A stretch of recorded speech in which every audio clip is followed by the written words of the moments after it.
মাননীয় প্রধানমন্ত্রীর অভিপ্রায়, উনি সিগন্যালে চলেন, অতএব বাকি সবাইকেও সিগন্যালে চলতে হবে। রেড সিগন্যালে পার হওয়া যাবে না, বা কোনো ক্রসিংয়ে উল্টা রাস্তায় বা ক্রসিংয়ে দাঁড়িয়ে বাস বা গাড়ি যত্রতত্র প্যাসেঞ্জার ওঠাতে নামাতে পারবে না।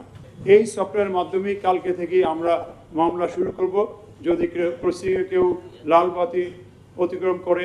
বর্তমান বিশ্ব দ্রুত প্রযুক্তি নির্ভর হয়ে উঠছে। অপরাধের ধরন যেমন পরিস্থিতি বিবেচনায় পরিবর্তিত হচ্ছে, তেমনি অপরাধ প্রতিরোধ এবং আইন শৃঙ্খলা রক্ষার কৌশলও প্রতিনিয়ত আধুনিক হচ্ছে। এই বাস্তবতায় প্রযুক্তির কার্যকর ব্যবহার ছাড়া আধুনিক পুলিশ কল্পনা করা যায় না।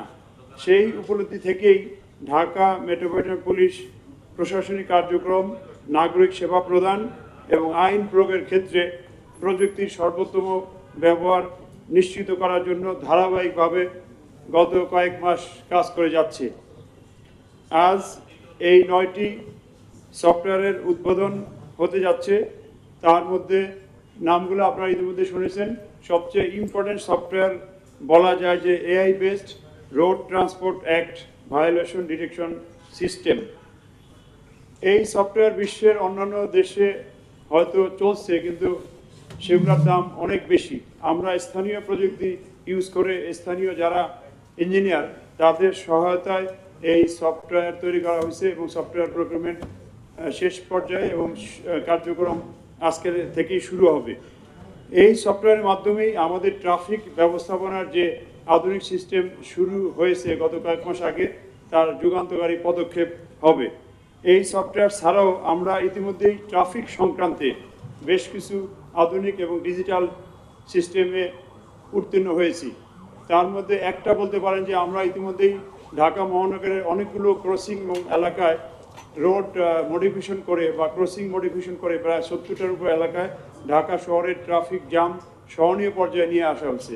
গত কয়েক মাস পর্যন্ত আমরা ডিএমপি ট্রাফিক কাজ করে এই গতিসীমা 5 থেকে বাড়িয়ে 10-11 কিলোমিটার করেছি। আমরা গত কয়েক মাসে যে কাজটা করেছি যে বিআরটি এর প্রায় 75 লক্ষ ড্রাইভার ডাটাবেজ বা 55 লক্ষ গাড়ির ডাটাবেজ, এই ডাটাবেজের সাথে আমরা এমইউ করে বিআরটিএ প্লাস পুলিশ হেডকোয়ার্টার বা ডিএমপি ট্রাফিকের মাধ্যমে এই ডাটাবেজ এখন আমাদের ইউজ করতে পারছি। এই ডাটাবেজের মাধ্যমেই ডিজিটাল মামলা আমরা ত্বরান্বিত করছি।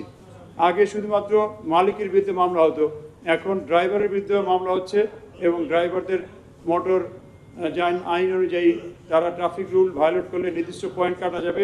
সেই পয়েন্ট কাটা গেলে একসময় তাদের ড্রাইভিং লাইসেন্স সাসপেন্ড হয়ে যাবে।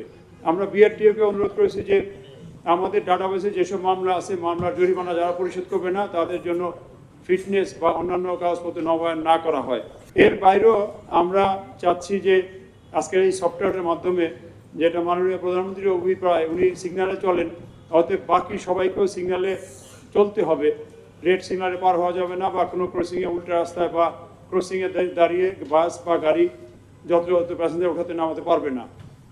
সেই ডিজাইন অনুযায়ী আমরা গত কয়েক সপ্তাহে ডিএমপির যেসব ক্রসিংয়ে সিগন্যাল বাতি লাগানো হয়েছে, প্রায় 23টা ক্রসিং অলরেডি লাগানো হয়েছে। এর মধ্যে সিটি কর্পোরেশন 60টি ক্রসিংয়ে লাগিয়ে দিয়েছে, আরও 6টি ক্রসিংয়ে লাগানো হয়েছে, বাট শুরু করবে হয়তো। আমরা ডিএমপিও প্রায় 10টা ক্রসিংয়ে সিগন্যাল বাতি লাগিয়েছি। এই 23টা ক্রসিং সহ বিভিন্ন গুরুত্বপূর্ণ ক্রসিংয়ে আমরা উন্নত মানের পিটিজেড সিসি ক্যামেরা ইনস্টল করে এই সফটওয়্যারের মাধ্যমেই কালকে থেকেই আমরা মামলা শুরু করব যদি ক্রসিংয়ে কেউ লাল বাতি অতিক্রম করে।